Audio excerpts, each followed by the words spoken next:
ইনশাআল্লাহ, মাশাআল্লাহ, সুবহানাল্লাহ, আলহামদুলিল্লাহ, জাযাকাল্লাহ খায়ের, এই কয়েকটা শব্দ আজকে শিখে যাবেন, সারা জীবন এগুলো করবেন এবং এগুলো করতে কোনো হীনমন্যতা ভোগ করবেন না।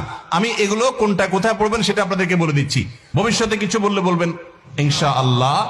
অতীতে কোনো ভালো কিছু করতে পেরেছেন সেটা বলতে গিয়ে বলবেন আলহামদুলিল্লাহ। আর কোনো ভালো কিছু দেখে অভিভূত হয়েছেন তাহলে বলবেন মাশাআল্লাহ। এবং কোনো কিছু দেখে আশ্চর্য হয়ে আল্লাহর পবিত্রতা জ্ঞাপন করছেন বলবেন সুবহানাল্লাহ। উপরে ওঠার সময় পড়বেন আল্লাহু আকবার, নিচে নামার সময় বলবেন সুবহানাল্লাহ। এই জন্য এখন থেকে উঠতে বসতে চলতে ফিরতে ইনশাআল্লাহ, সুবহানাল্লাহ, আলহামদুলিল্লাহ, মাশাআল্লাহ, উপরে উঠতে আল্লাহু আকবার, নিচে নামতে সুবহানাল্লাহ।